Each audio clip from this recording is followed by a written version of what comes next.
Bismillahirrahmanirrahim.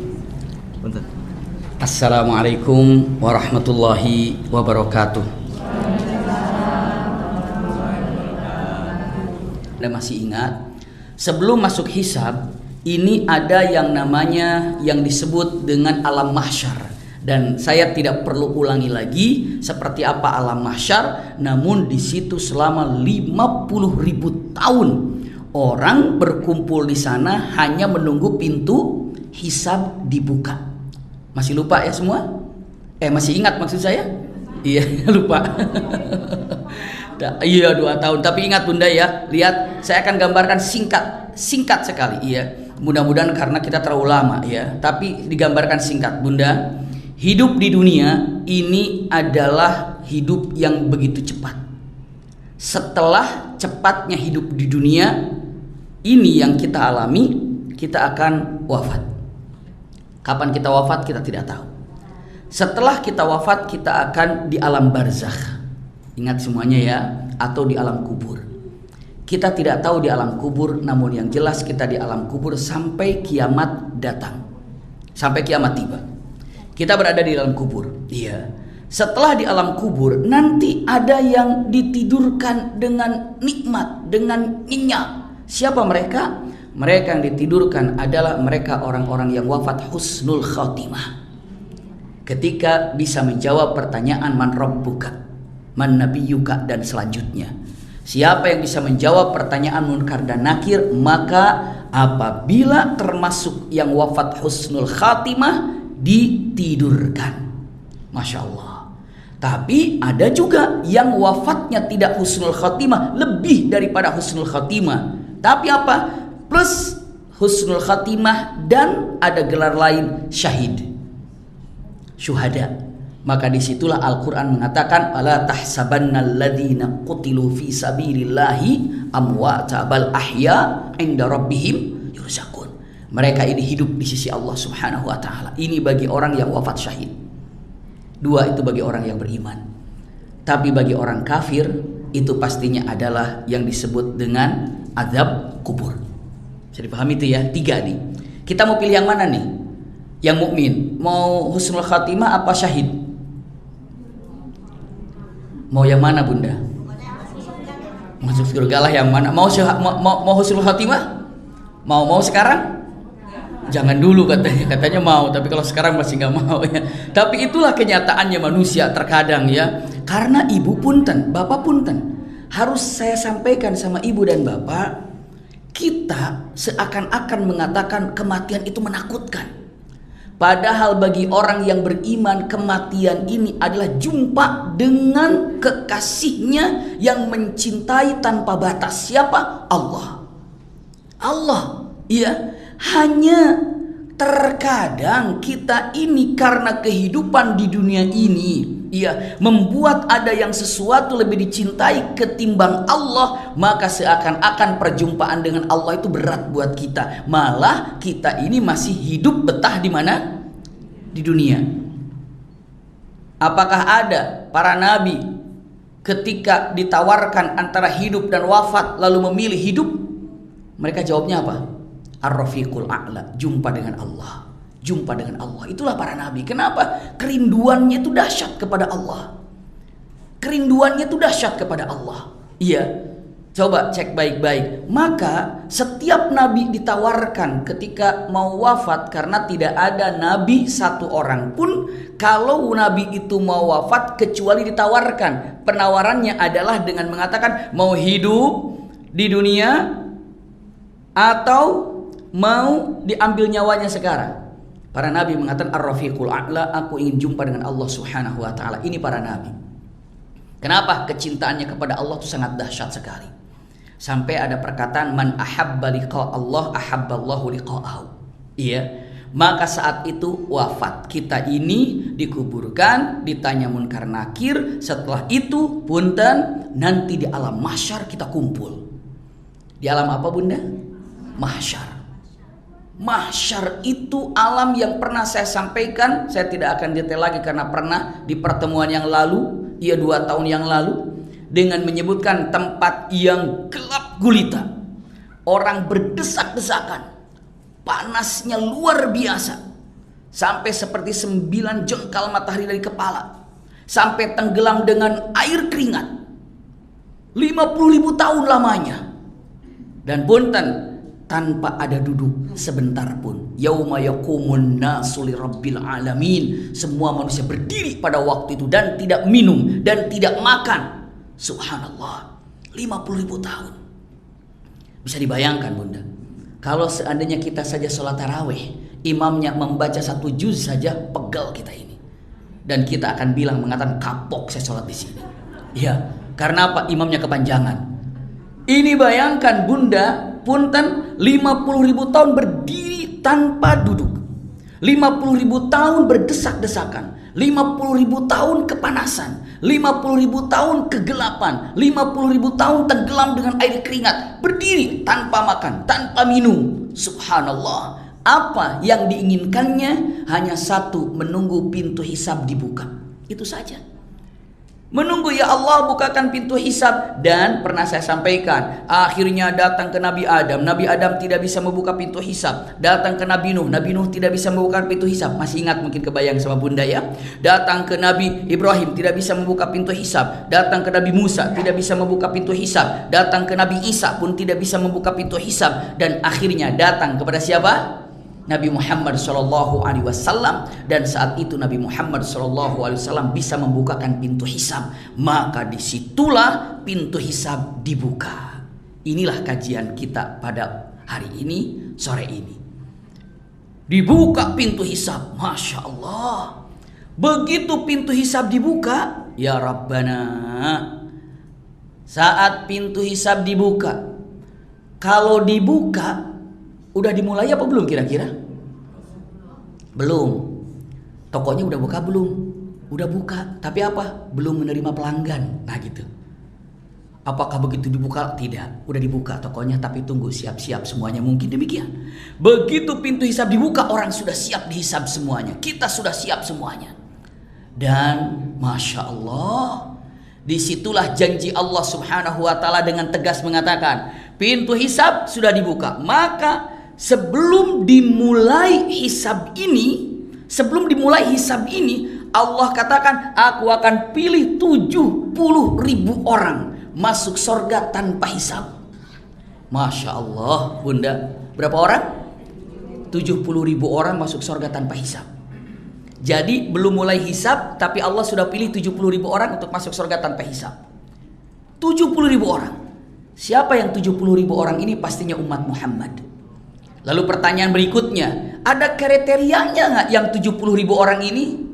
Ada yang tahu siapa yang pertama? Humul ladzina la yastarqun. Mereka yang tidak minta diruqyah. Bukan berarti ruqyah itu haram. Silahkan. Tapi punten, tidak minta. Tolong dong ruqyah saya. Mungkin ada ibu mengatakan, waduh saya mah udah nggak dapat deh. Kenapa saya minta diruqyah? Tenang, memangnya masuk surga dari situ saja. Ini yang 70.000 tanpa dihisab. Masya Allah. Siapa mereka yang tidak minta diruqyah? Iya. Yang keduanya, siapa mereka? Wala yaktawun, yang tidak menggunakan kai. Tahu pengobatan kai? Seperti apa kai ini? Kalau ruqyah kita tahu kan, ruqyah. Iya. Dan enak yang paling ruqyah ini terkadang punten sekali. Orang minta diruqyah, tapi dengan syarat sebenarnya. Apa? Orang yang minta diruqyah ini setelah diruqyah harus bisa membaca Quran untuk bisa meruqyah sendiri. Bagaimana mungkin orang ini akan diruqyah sementara dirinya tidak bisa membaca Al-Quran? Dan ujung-ujungnya punten, dia tidak membaca Quran. Maka alangkah baiknya kalau seandainya untuk meruqyah, ruqyahlah sendiri. Dengan cara apa? Ayat-ayat ruqyah, baca sendiri. Itu lebih nyaman, lebih indah, dan lebih agung. Maka usikum wa iyaya nafsi bitaqwallah. Terkadang meruqyah, tanya dulu. Punten, melalui majelis ini, apabila ada di antara teman kita yang bisa meruqyah, lalu tolong sampaikan kepada mereka, jadikan syarat apabila ingin diruqyah dengan saya, kamu harus bisa baca Quran. Maka saya akan ajarkan kamu untuk baca Quran. Begitu. Iya. Kadang-kadang setelah diruqyah pergi. Setelah itu dia nggak bisa untuk baca Quran. Ada apa-apa, ruqyah lagi. Ada apa-apa, ruqyah lagi. Mendingan baca ayat Al-Qur'annya sendiri. La yastarqun. Yang kedua, la yaktawun. Ataupun punten, apa yaktawun itu kai. Kai itu apa? Kai ini, kai pengobatan dengan menggunakan apa coba? Besi panas sampai merah. Di tempat yang sakitnya mana, biasanya dia sangat tahu tempat-tempat urat yang akan menyambung kepada penyakitnya itu. Maka dia misalnya di punggung, misalnya daerah mana, besi panas, sudah panas itu langsung ditempelkan di sini, gitu ya, sampai di tempat ini. Itu kai. Sampai para ulama mengatakan akhiru dawa al kai. Terakhir daripada obat itu adalah kai. Tapi beberapa ulama mengatakan ini adalah sesuatu yang paling menyakitkan obat seperti ini. Maka beberapa ulama menyatakan hal ini adalah punten, tidak untuk dilakukan. Iya, akhiru dawa al-kai. Itu dia. Punten, maka usikum wa iyaya nafsi bitaqwallah la yaktawun. Maknanya adalah ketika sakit jangan gunakan kai ini. Kenapa? Agar istilahnya maka ada mengatakan ini ma'al karahiyah. Bahkan ada mengatakan bukan ini bagian daripada syariat. Karena begini kenyataannya. Maka usikum wa iyaya nafsi bitaqwallah. Carilah obat yang kira-kira bisa untuk kita ini punten. Mungkin tidak menyakitkan atau seperti apa, silahkan. Layak taubun. Ini tidak menggunakan kai. Besi kadang-kadang tidak satu tempat ibu bapak. Misalnya ada 4 tempat. Maka setelah 4 tempat itu besi yang 4 itu langsung ditempelkan bebarengan. Gitu ya. Dan memang sakit dan dia harus gigit apa? Gigit sapu tangan atau apa karena menahan rasa sakitnya. Gitu ya. Seperti itu. Kami bukan pernah menyaksikan orang yang dikai, tapi kami pernah menyaksikan bekas dikainya itu seperti itu. Kadang-kadang ada orang yang sakit di mana, sakit di bagian mana, orang juga yang mengkai itu ahli di dalam untuk menggunakan pengobatan tersebut. Namun alangkah baiknya tidak untuk digunakan seperti itu. Punten, iya, karena memang yang namanya penyakit itu rahmat dari Allah Subhanahu wa taala. Betul. Iya, betul. Bahkan tidak ada orang yang didapatkan rasa sakit kecuali dia mendapatkan apa? Coba apa? Ampunan dosa. Bunda, punten, ayahanda, tidak ada di antara kita yang tidak punya dosa. Mungkin kalau disuruh ngitung dosa kita terlalu banyak. Terlalu banyak dosa ini.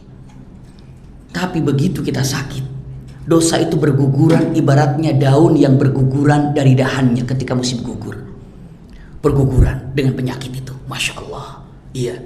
Tapi jangan pernah berpikir mengatakan, oh kalau gitu kenapa Allah atau Rasulullah mengajarkan kita untuk minta sembuh kalau penyakit itu menggugurkan?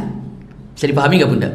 Kalau penyakit itu menggugurkan, kenapa minta sembuh kepada Allah? Kan menggugurkan penyakit itu, menggugurkan dosa. Kenapa minta sembuh?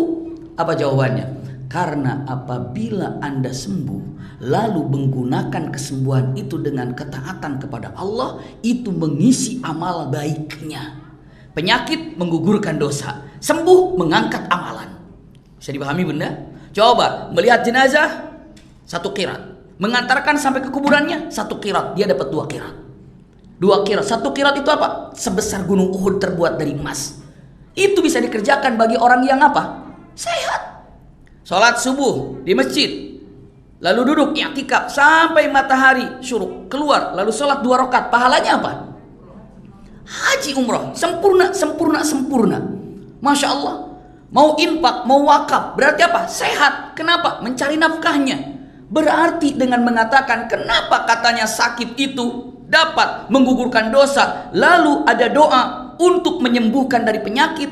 Untuk apa? Karena saat dia sehat, iya, maka dia dapat mengumpulkan amalan yang dicintai oleh Allah dan berlipat ganda. Maka itulah ketika kita minta sembuh.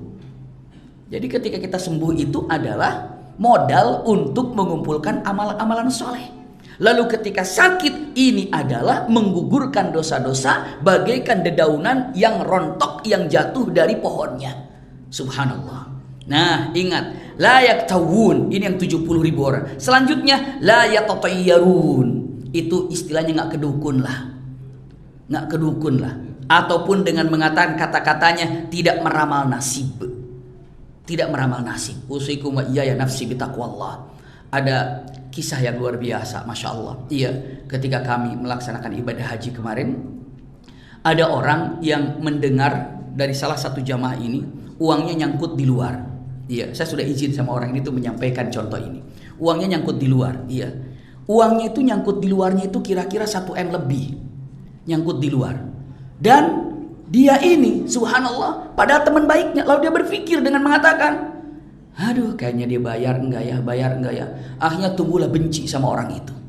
Karena apa? Karena ngulur-ngulur waktu untuk pembayarannya. Akhirnya, kita hanya menyampaikan ketika mau ke Arafah, tolong bersihkan hati, tidak ada kebencian kepada siapapun. Termasuk, itu kita tidak tahu, termasuk kepada orang yang mungkin menyakiti Anda, yang mungkin membohongi Anda, tolong maafkan. Subhanallah. Setelah itu tolong doakan. Apabila dia punya hutang, mungkin dia ingin bayar tapi nggak ada uangnya, maka doakan agar usahanya berhasil. Kebayang sama dia. Iya deh, saya coba doain gitu. Didoakanlah. Ya Allah, mudah-mudahan orang yang punya hutang sama saya itu dilancarkan usahanya, disukseskan usahanya, bla bla bla segala macam. Dia doa. Selesai doa, datang ke rumah kemarin itu. Datang ke rumah, tapi mau penasaran. Dia cuma mau nanya gini, pertanyaannya mungkin dalam hatinya, karena memang dia tanya, saya mau bilang, mau curhat, ada orang yang pernah minjem bla bla bla gitu, tapi belum disampaikan. Baru disampaikan, tiba-tiba ada WhatsApp masuk. Maaf ya, baru bisa bayar 450 dulu, nanti insya Allah bayar. Dia langsung, alhamdulillah, ini baru didoakan begitu. Lalu dia katakan, subhanallah, saya doakan dia agar usahanya sukses, bayar 450. Lalu saya katakan, abang doanya kurang afdol, kurang cinta, kurang khusyuk. Coba kalau sepenuh hati mendoakannya, yakin mendoakan, pasti bayar full. Dia bilang, iya, memang saya agak ragu waktu doanya. Bener nih katanya. Ya, sampai dia tertawa, jadi dengan doanya tuh bener nggak, ya udah dah saya doain aja lah kali-kali gitu. Akhirnya ya karena kurang full, ya udah 450 aja. Subhanallah, akhirnya dengan yakinnya saya langsung sampai akhirnya dia katakan kata-katanya, ucapannya, semangat, karena orang-orang masih muda gitu. Semangat bro, terima kasih bro, silakan lanjut saja, santai saja, nanti kita akan berjuang sama-sama untuk untuk bisnis lagi bareng, silakan, Masya Allah, didukung. Ternyata subhanallah, punten, kata-kata ini la yatatayyarun, artinya jangan menebak-nebak nasib. Kadang-kadang ada orang fotonya dilihat, menurut kamu ini orang baik nggak? Mana tahu? Iya. Dibawa fotonya dengan mengatakan, ini beberapa kali ke kami juga mengatakan, coba pakai kasyaf, pakai basirah, tatap wajahnya, kira orang baiknya. Ya nggak tahu, saya nggak kenal. Iya, dan Rasulullah pun ingin mengenal seseorang itu paling tidak harus coba makan bersama. Harus berada dalam safar, harus tinggal bersama, baru tahu. Ini melihat fotonya, mana tahu orang itu seperti apa. Iya, kelihatannya seperti apa, kita tidak tahu. Maka kita katakan kita tidak tahu, ya sudah istikharah saja. Insya Allah dengan istikharah Allah tunjukkan. Nah punten, jadi ingin mendapatkan yang 70.000 ini, satu, tidak yang namanya ruqyah, tidak minta di ruqyah. Iya. Yang kedua, tidak menggunakan pengobatan kai. Dan yang ketiga ini adalah tidak meramal nasib atau seperti apa, dan beginilah kenyataannya. Maka punten, yang 70.000 orang ini, Masya Allah tabarakallah, langsung Allah masukkan ke dalam sorga sepunten, lepas daripada hisab sebelum hisab ini dibuka. Ulangi lagi, begitu hisab ini dibuka tapi belum dimulai, Allah sudah pilih 70.000 orang yang bebas hisab, tanpa hisab. 70.000 orang ini, Masya Allah tabarakallah, padahal hisabnya belum dimulai. Ini yang pertama untuk kita ketahui, ya Rabbana, ternyata demi, mudah-mudahan kita salah satu ataupun kita semuanya masuk daripada yang 70.000 itu. Amin ya Rabbal Alamin. Aminnya ragu kayaknya, amin kayaknya nih, nggak mungkin. Nggak apa-apa, yang penting masuk surganya kita ya. Kayaknya ya berat sih, gimana ya 70.000 itu, tapi ya mudah-mudahan, namanya juga doa, apalagi keinginan kita yang Masya Allah mencintai Allah dan Rasulnya, mudah-mudahan Allah berikan keistiqomahan kepada kita. Masuk untuk bebas daripada hisab. Pertanyaan selanjutnya, usikum wa iyaya nafsi bitaqwallah, ya. Yang pertama kali dihisab. Siapa yang pertama kali dihisab oleh Allah Subhanahu wa taala? Perkataan dalam kitab-kitab yang coba kami ringkas dan kami lihat, subhanallah, Bunda tahu. Yang pertama kali Allah hisab itu adalah, Masya Allah, dalam firman Allah Subhanahu wa taala, kata-katanya begitu jelas sekali dalam suratul A'raf. Iya, di ayat 6 ini dengan kata-kata falanas'alannal ladzina ursila ilaihim walanas'alannal mursalin. Artinya, yang pertama kali ditanya oleh Allah Subhanahu wa taala itu adalah para nabi. Hai Adam, selama engkau hidup di dunia, aku angkat engkau menjadi nabi, apa yang telah kau lakukan selama kenabian itu aku berikan kepadamu. Tanggung jawab nabi yang telah aku berikan kepadamu, pangkat yang aku berikan kepadamu, telah kau apakan dunia ini, bumi ini, pangkat nabimu itu telah kau gunakan untuk apa? Nabi Adam ditanya, Nabi Sis ditanya, Nabi Idris ditanya, Nabi Nuh ditanya. Semua para nabi ditanya dengan tugas kenabiannya. Berikut dengan umatnya. Nabi Idris datang. Lalu apa? Umatnya datang. Hai Idris, punten, apa yang telah kau lakukan selama engkau menjabat jadi nabi? Nabi Idris akan menjawab. Semua para nabi menjawab, selama aku menjadi nabi, aku telah menjadikan manusia untuk mengetahuimu ya Rabb, dan aku telah memanggil umatku untuk bertauhid kepadamu.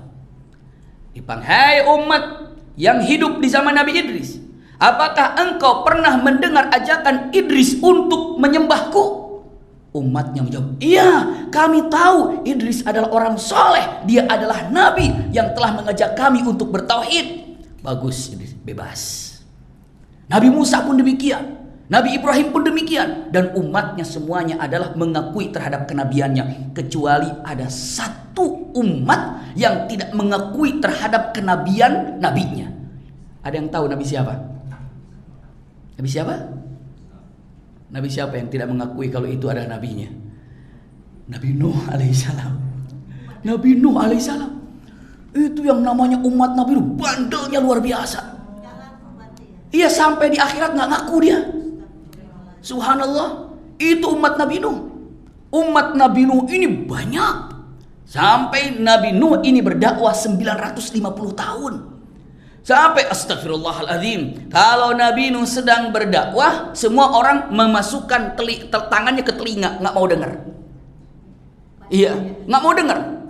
Bahkan kalau bukan hanya sekedar itu, menutup bajunya, dibuka mungkin kancingnya, lalu setelah dimasukkan, dikerudungin gitu. Coba kalau saya tausiah di sini terus ibu semuanya begini, pulang saya Bu. Benar, pulang saya Pak. Ngapain saya mau bicara semua ibu bapak ngomongin? Kalau nggak saya tausiah terus ibu bapak begini, menutup wajahnya terus begini, nutup gitu ya, sehingga nunduk depan saya tidak mau dengar, saya juga pulang. Tapi Nabi Nuh alaihissalam, Masya Allah, 960 tahun itu dahsyat sekali. Dakwahnya terus sampai akhirnya Nabi Nuh alaihissalam melihat daripada kenyataan ini, doa, Rabbi la tadar 'alal ardi minal kafirina dayyara. Ya Allah, ini orang-orang ini nih sudah berwasiat antara keturunan dan keturunannya untuk menjauhi Nuh. Misalnya gini, orang tua punya anak, nah ingat ya, jangan pernah ikutan orang itu, Nuh itu bahaya itu. Jadi sudah turun-temurun itu. Sudah turun-temurun kalau cucunya, anaknya nggak boleh sama sekali ikut kepada Nuh alaihissalam. Maka Nabi Nuh berpikir mengatakan, ini orang ini akan melahirkan bandel. Kayaknya nggak bakalan selesai untuk berdakwah di sini kecuali punten tuntaskan, wafatkan semuanya, sisakan hanya orang-orang yang beriman saja. Itu doanya, Rabbi la tadar 'alal ardi minal kafirina dayyara. Ya Allah, jangan kau sisakan di muka bumi ini orang kafir walaupun satu orang. Maka Allah kabulkan. Kenapa? Karena Nabi Nuh sudah menyatakan ini, kalaupun nanti punya anak, anaknya udah diwasiati sama orang tuanya, jauhi Nuh. Anaknya suruh jauhi Nuh, jauhi. Jadi pesan singkatnya di antara mereka, awas ya jangan ketemu Nuh ya. Kalau ketemu di tengah jalan langsung, "Woi, apa kabar? Baik ya? Hati-hati ya, jauhi Nuh ya." Ya. Jauhi Nuh ya, gitu. Jadi itu sudah menjadi message utamanya, syiarnya. Sudah seperti itu, jauhi Nuh. Maka Nuh alaihissalam mengatakan ini susah untuk melakukan. Maka Rabbila tatar alal ardi minal kafirina dayyara. Saat itu, ya Nuh, kata Allah Subhanahu wa taala, isna'il fulka bi'ayunina. Hai Nuh, buatlah apa namanya? Perahu. Bi'ayunina, dengan wahyu yang akan kami berikan kepadamu dan kami akan membimbingmu. Maka ibu bapak tahu Nabi Nuh alaihissalam membuat kapal. Itu tidak langsung bikin kapal, tapi apa? Dari mulai nanam pohonnya. Nanam pohon. Kalau nanam pohon lama nggak kira-kira tuh? Pohonnya ditanam dulu, habis itu numbuh gede, setelah besar baru ditebang, lalu dibuatlah. Lama. Maka ketika Nabi Nuh bersama kaumnya yang beriman menanam pohon, orang-orang bingung. Sekarang kok jadi petani, kemarin Nabi nih. Nanam apa sih dia? Oh, ternyata dia tukang kayu, sekarang jadi tanamnya kayu gede-gede. Sampai istihzanya, ya Nuh, akunta najjaran ba'da an kunta nabiyya. Nuh, kamu ini sekarang menjadi tukang kayu ya setelah kemarin jadi nabi? Udah pensiun jadi nabi? Nabi Nuh nggak jawab, biarin aja. Tinggalkan saja apa yang mereka hinakan, dibiarkan. Ibu bapak, apa yang terjadi? Usikum iyaya nafsi bitaqwa. Akhirnya Nabi Nuh ini naik perahu dan setelah itu tenggelam semuanya. Selamatlah Nabi Nuh. Punten, kelak di akhirat. Usikum iyaya nafsi bitaqwa. Apa yang terjadi? Begitu di akhirat dipanggil Nabi Nuh. Ya Nabi Allah Nuh alaihissalam, kemari, umatnya datangkan. Apa yang telah engkau lakukan tentang kenabian yang aku berikan kepadamu? Derajat pangkat seorang nabi yang aku berikan kepadamu. Apa yang telah kau lakukan tentang kenabianmu? Itu jawaban Nuh alaihissalam. Oh, kami dengan kenabian ini kami telah mengajarkan dan berdakwah, memperkenalkan umatku kepadamu selama 950 tahun.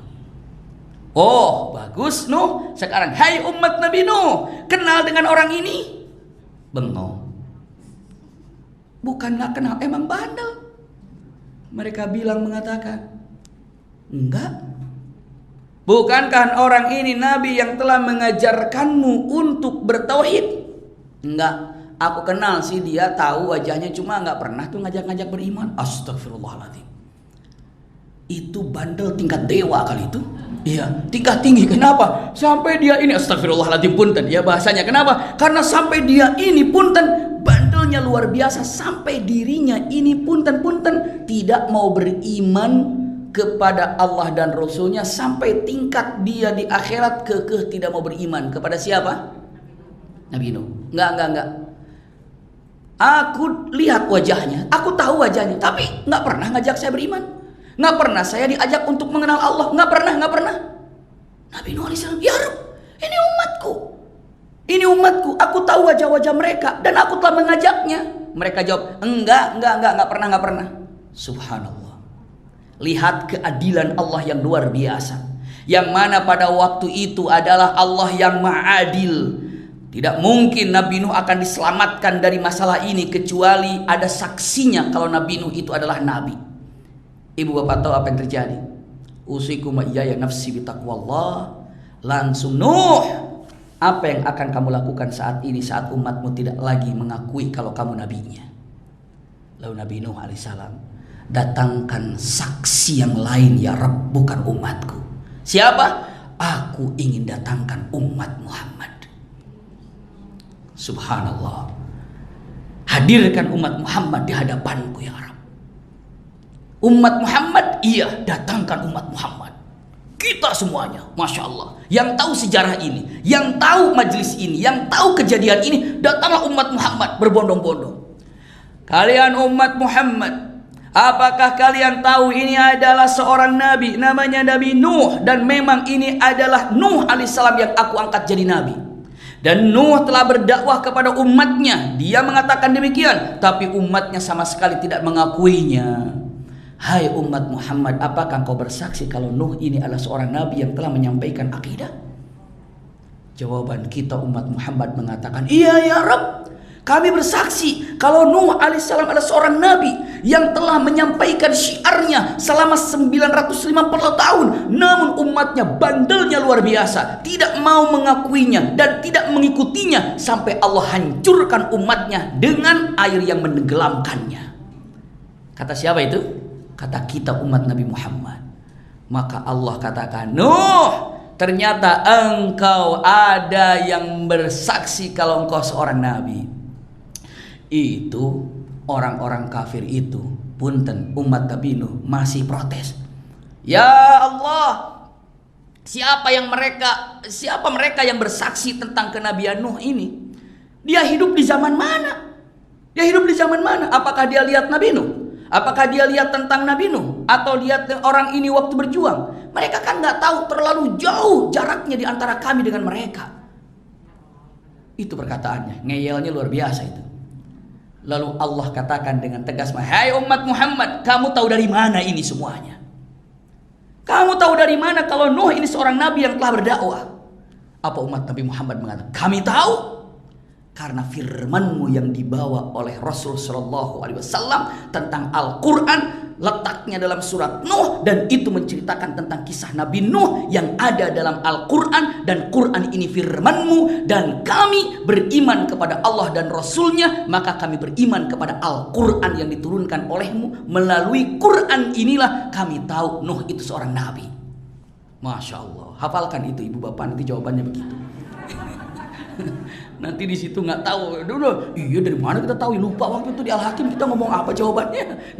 Karena kita kan beriman kepada Allah dan Rasulnya, berarti kita tahu tentang keadaan seperti itu kan, kejadiannya apa itu dalam surat Nuh itu digambarkan seperti apa. Ibu pasti, insya Allah ibu bapak penasaran. Saya nanti pulang dari sini baca surat Nuh seperti apa. Iya, biar nanti saya menjadi saksi. Untuk apa? Untuk daripada umat Nabi Muhammad yang menjadi saksi kalau Nuh alaihissalam seorang nabi. Disitulah gelar yang indah untuk kita sebagai umat Muhammad. Beberapa para ulama bahkan menyampaikan dalam tafsirnya dalam suratul Baqarah ayat 143, ibu bapak, ada kata-kata wa kadzalika ja'alnakum ummatan wasata. Jadi ummatan wasata adalah aku atau kami telah menjadikan kalian ini adalah umat yang adil, pembawa keadilan, pembawa kebenaran. Kenapa? Litakunu syuhada'a 'alan nas. Subhanallah, iya, wa yakunu rasul 'alaikum syahida. Ini kata-kata dengan mengatakan bahwa ummatan wasata ini adalah gelar umat Nabi Muhammad yang digambarkan ummatan wasata, artinya umat yang membawa keadilan. Keadilan bagi siapa? Keadilan bagi nabi yang tidak diakui oleh umatnya kalau dia adalah nabi. Dan kita yang tampil, maka gelar kita adalah disebut dengan ummatan wasata, artinya adalah umat yang membawa keadilan, pembawa keadilan kita menjadi saksi kelak di akhirat ini.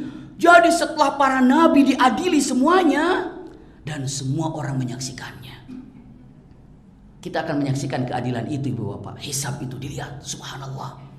Setelah selesai baru Allah berikan yang namanya punten, digambarkan. Ini kita nanya nih, habis ini siapa yang diadili, habis ini siapa diadili, habis ini siapa diadili, gitu kan?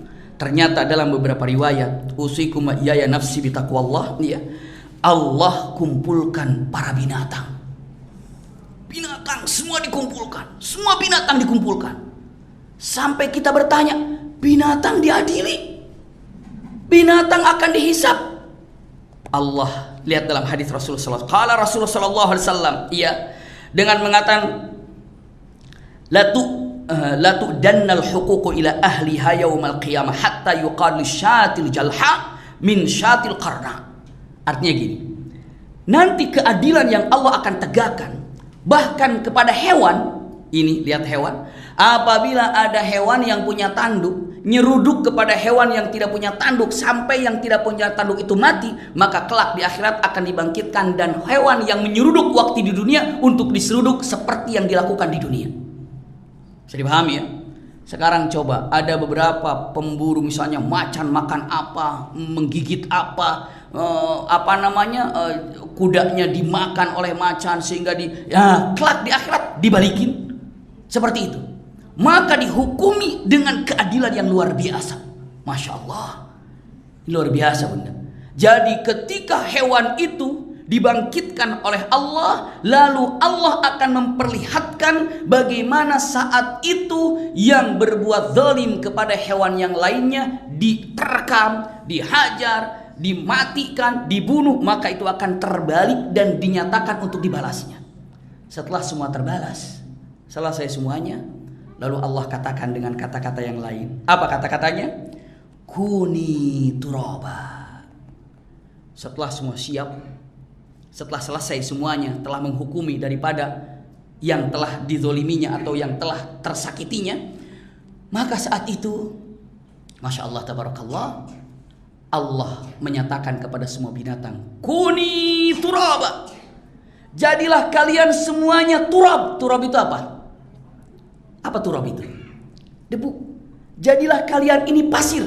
Jadilah kalian tanah. Maka saat itu semua binatang menjadi tanah dan hancur lebur menjadi debu. Bisa dipahami? Berarti dihisab apa enggak tuh? Dihisab? Tidak dapat hisabnya, tapi yang ada hanya pembalasan bagi binatang-binatang yang telah menyakiti yang lainnya. Bisa dipahami sampai di sini ya? Maka saat itu kuni turaba, jadilah kalian debu. Punten. Manusia saat menyaksikan pengadilan, para nabi menyaksikan. Saat menyaksikan para binatang yang sedang punten dibereskan urusannya, menyaksikan. Setelah itu manusia berkata, ini bagaimana cara mengadilinya ya? Bagaimana cara hisabnya untuk binatang? Tiba-tiba dengan tegas mengatakan, kuni turaba. Jadilah kalian wahai binatang semuanya menjadi turab. Turab itu menjadi pasir. Ibu bapak tahu orang-orang kafir begitu binatang itu jadi turab, mereka mengatakan, ya laitani kuntu turaba. Ada surat apa itu ya? Surat apa ya? Al-Ikhlas apa ya? Al-Falaq, surat apa ya? Surat apa ya? An-Naba.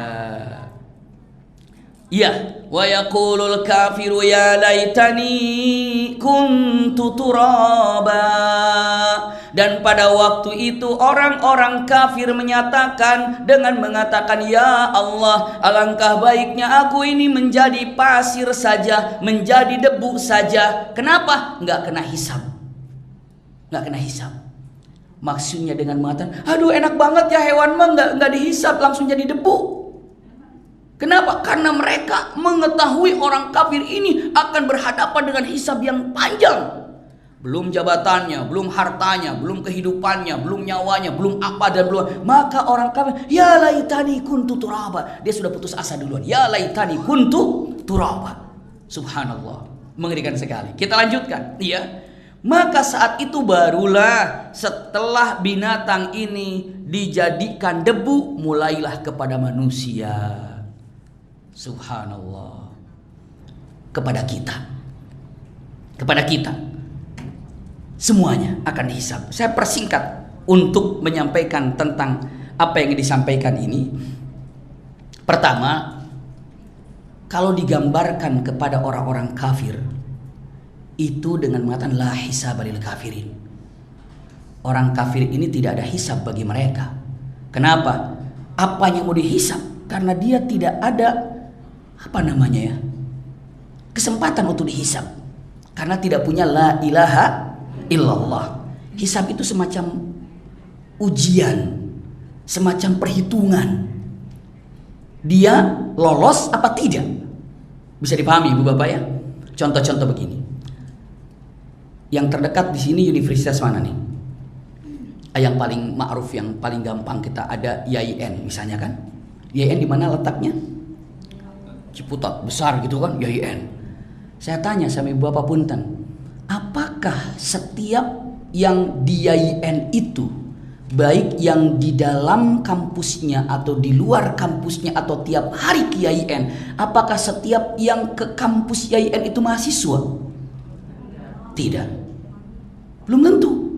Makanya dibilang mengatakan, Bapak putra ada berapa? Saya ada 3 putranya. Masya Allah. 3 Pak? Iya. Yang satu anak paling besar di Unpad. Masya Allah. Yang kedua ITB.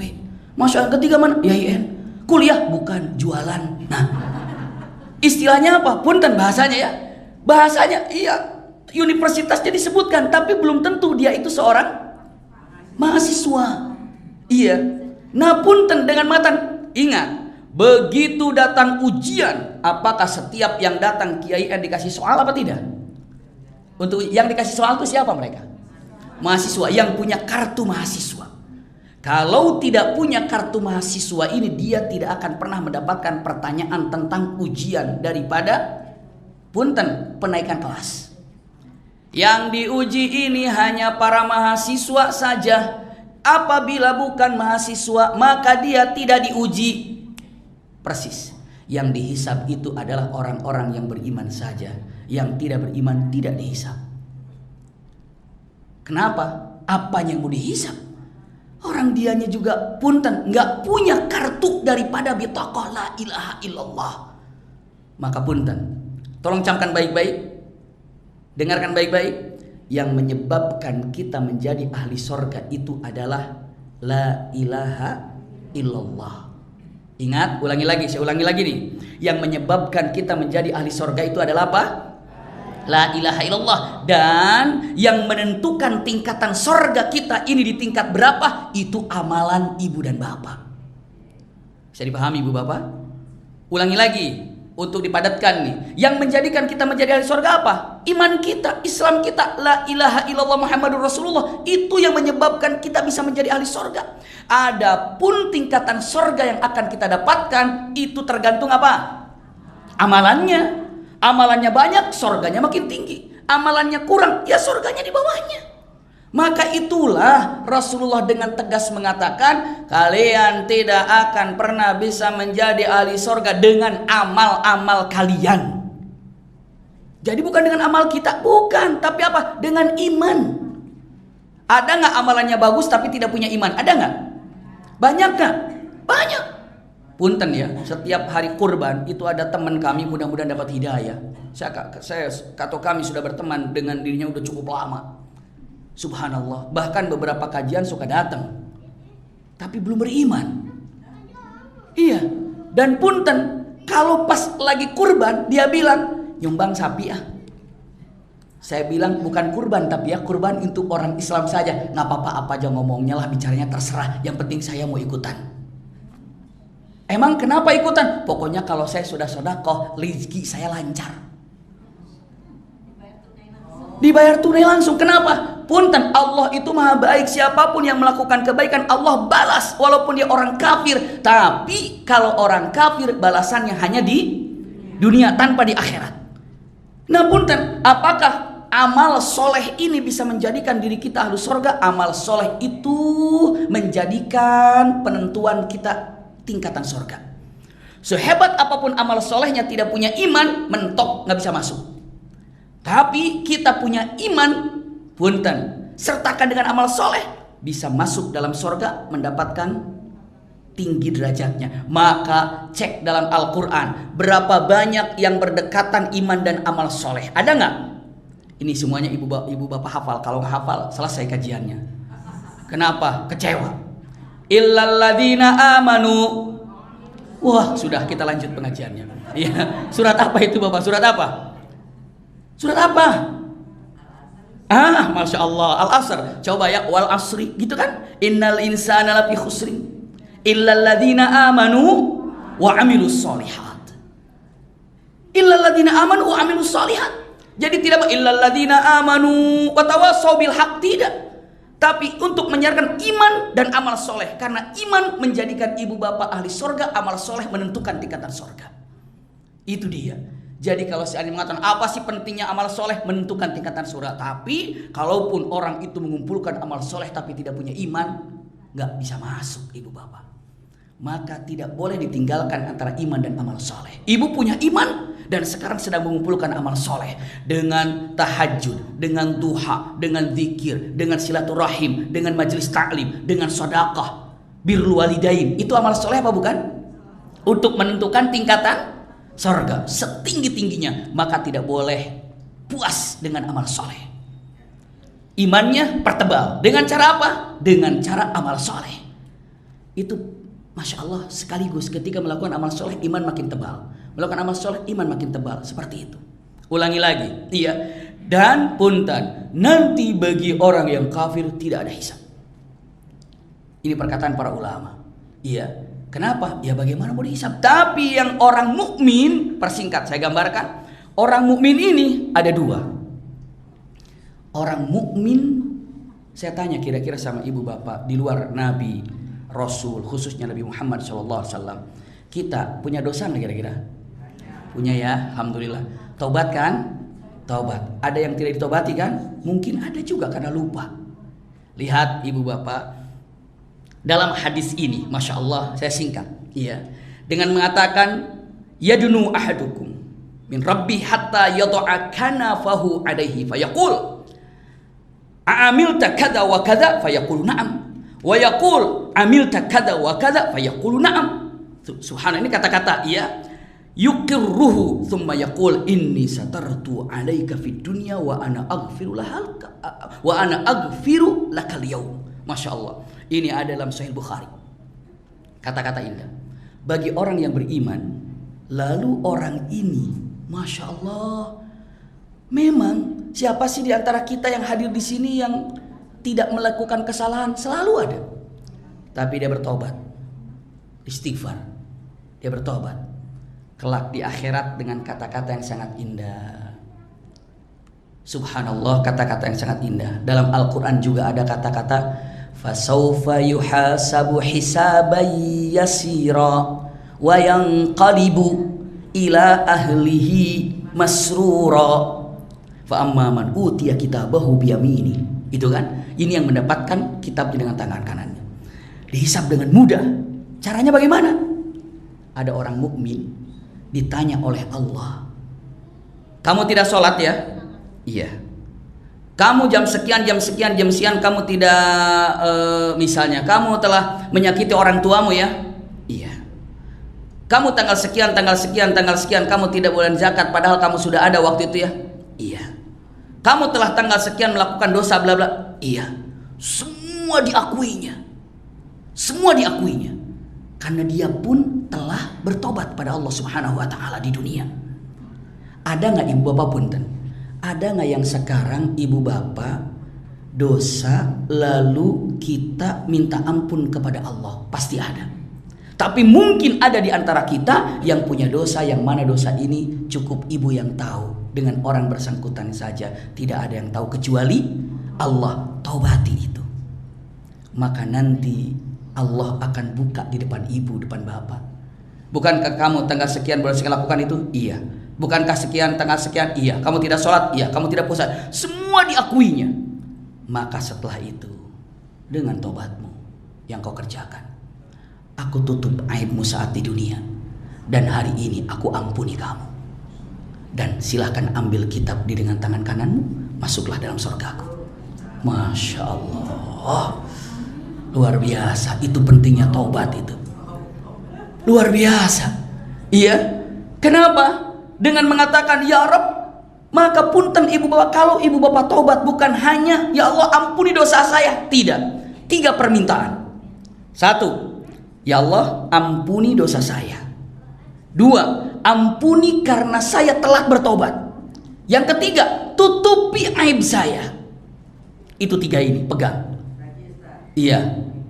Lagi, ampuni dosa saya. Ya Rabb ampuni dosa saya. Yang keduanya, maafkan aku karena aku telah bertobat. Ada nggak tobatnya dinanti-nantikan?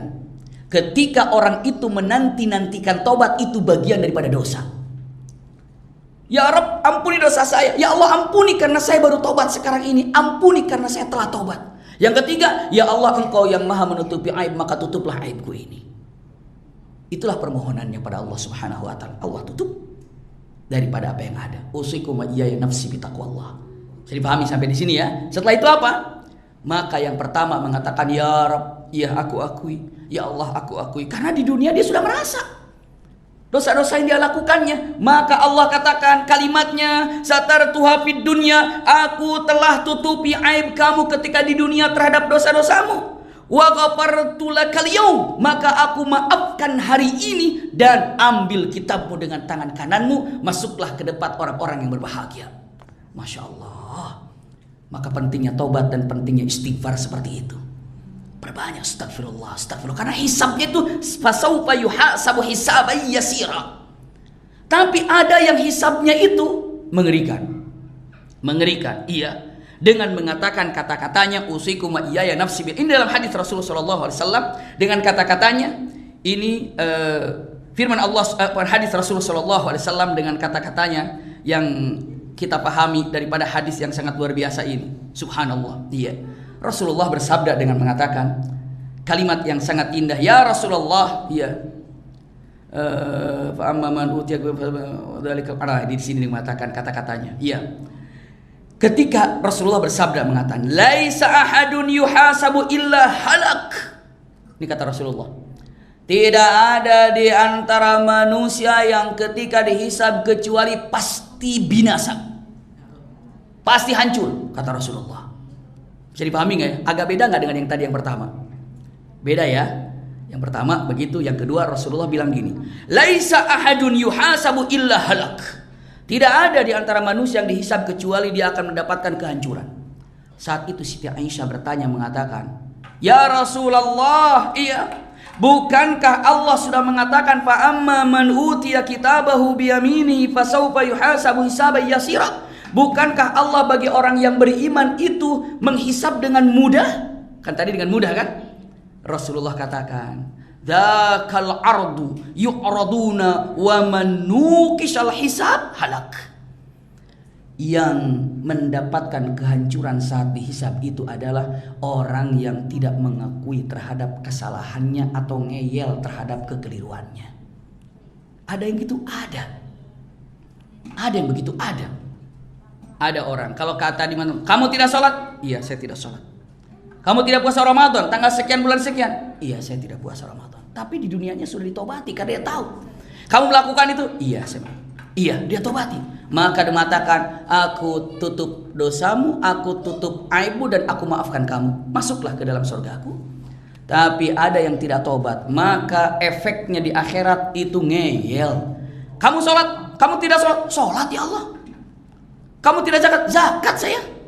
"Kamu tidak puasa?" "Saya." Nah, itulah yang dikatakan halak. Wa man nuqishal hisab halak. Siapa yang membandel saat hisab, maka itu kehancuran baginya. Bisa dipahami Ibu Bapak ya? Punten, kata-kata yang sangat luar biasa. Kelak di akhirat ada orang yang ngeyel. Allah sampai harus datangkan saksi-saksi yang ada. Ini bagi orang beriman ini. Orang maksiat beriman, tapi maksiat. Beda dengan yang tadi, orang beriman soleh, mengakui karena apa? Tobat, masuk surga. Tapi orang yang beriman tapi tidak soleh, banyak dosanya. Ketika contoh saja, "Kamu tidak sholat?" "Saya sholat." Lalu Allah katakan dengan tegas menyatakan, "Jadi kamu sholat?" "Saya sholat." Tapi dalam catatan malaikat tidak sholat. Malaikat datang, malaikat sini, malaikat datang, "Ya Rabb, aku malaikat yang aku telah mencatat semua amalan dia tidak sholat." "Oh fulan, malaikat mencatat kamu tidak sholat." Padahal malaikat sudah datang. Lalu orang itu bilang apa? "Ya Rabb, jangan malaikat dong saksinya, yang lain." Astagfirullahaladzim. Jangan malaikat saksinya, yang lain. Sayang, kalau malaikat kan itu dekat denganmu, jangan malaikat. Jadi kamu menolak kesaksian yang aku bawa, malaikat. Bayangkan, saksi yang dibawa oleh Allah ditolak oleh malaikat. Oleh siapa? Orang kafir ini, ataupun orang maksiat ini. Baik, kalau gitu aku akan datangkan saksi yang lain. Apa? Aku akan datangkan saksi. Apa? Saksi yang kedua yang aku datangkan adalah bumi, di mana kamu saat itu tidak sholat. Kamu lagi ngapain di bumi? Bumi bicara, kan ada dalam firman Allah Subhanahu wa taala. Semua hafal ayat ini, insya Allah semua hafal dengan kata-kata kalimatnya. Idza zulzilatil ardu zilzalaha wa akhrajatil ardu athqalaha wa qala al insanu ma laha. Lanjutkan. Yauma idzin tuhadditsu akhbaraha bi anna rabbaka auhalaha. Saat itu bumi itu bicara. Dan saat itu, "Hei bumi, iya, coba siapa yang bersaksi pada tanggal sekian bulan sekian dia berposisikan di mana? Bumi bicara. Oh, dia berada di atasku. Dia sedang apa? Dia tidak sholat, dia tidur, dia nonton, dia apa? Bumi itu bersaksi. Lalu orang itu mengatakan, kata Allah, tuh bumi sudah datang bersaksi kepadamu. Dia bilang apa? Ya Allah, cari saksi lain, aku enggak ikut saksi bumi. Malaikat ditolak. Pertanyaan Allah tidak digubris, tidak diakui pas Allah bertanya. Datangkan malaikat juga tidak diakui.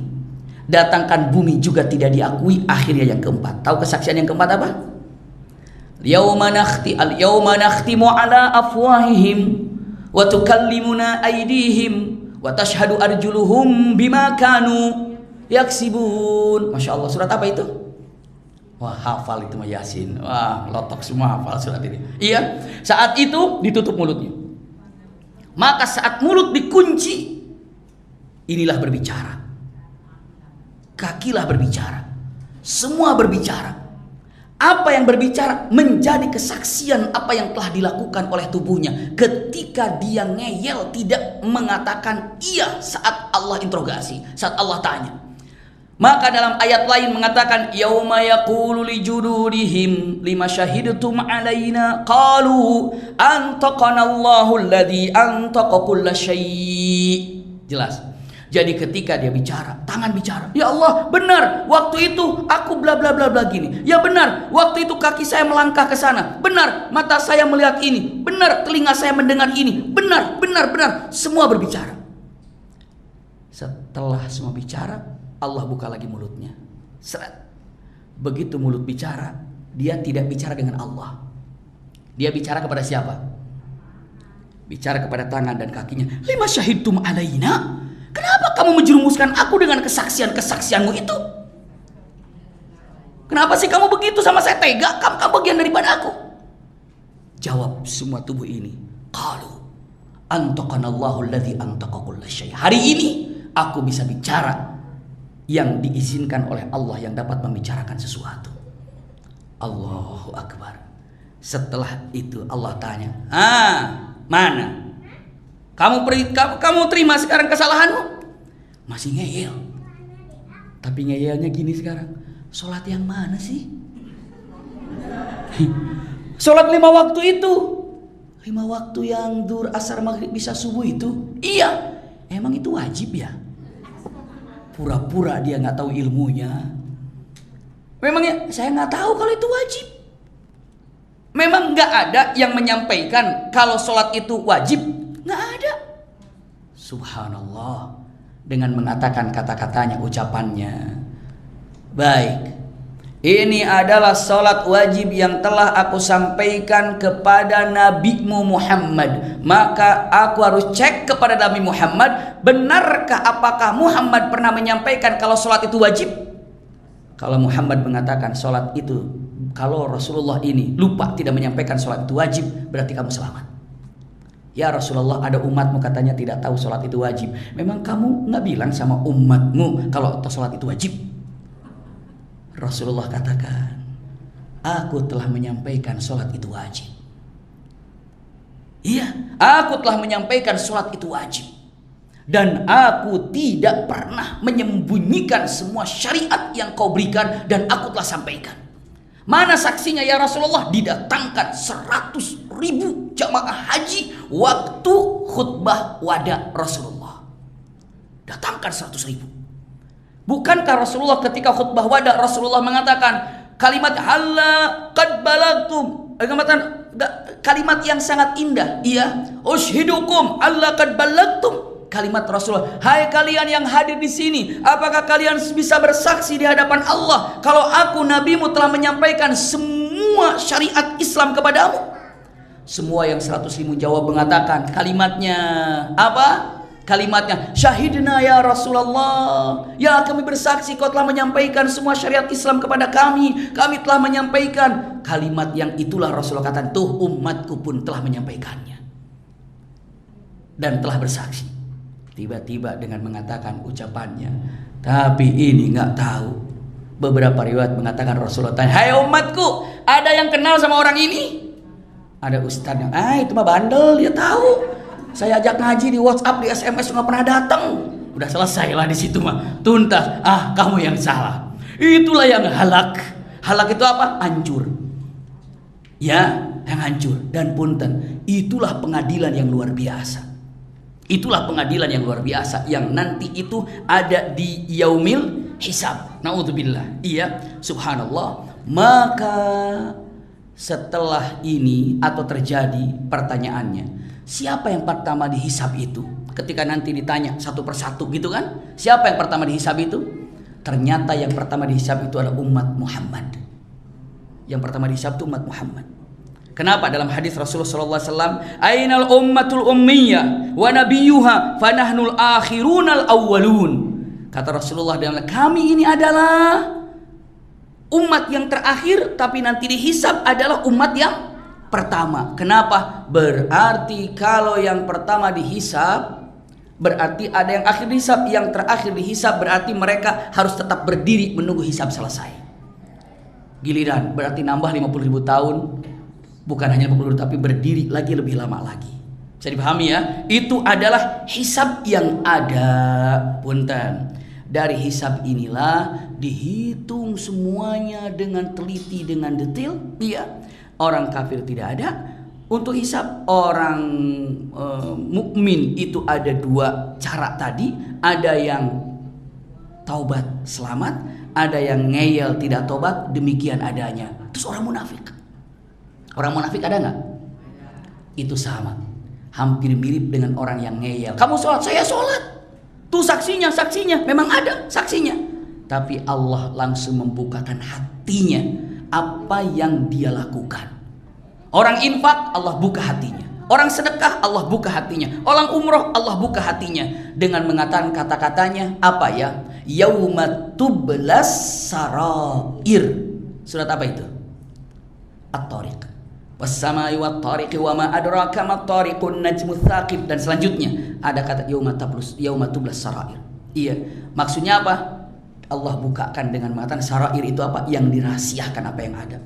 Bahkan Allah dengan tegas mengatakan kata-kata yang sangat indah, dan dengan tegas mengatakan bahwa innahu ya'lamu sirra wa akhfa. Allah ini sangat mengetahui apa yang dirahasiakan dalam hati. Maka orang munafik pun tidak lolos daripada hisab ini. Setelah dihisab baru yang namanya mizan. Tapi setelah itu diperlihatkan tentang catatan-catatan. Kalau gambaran sekarang mah rapot bayangan lah.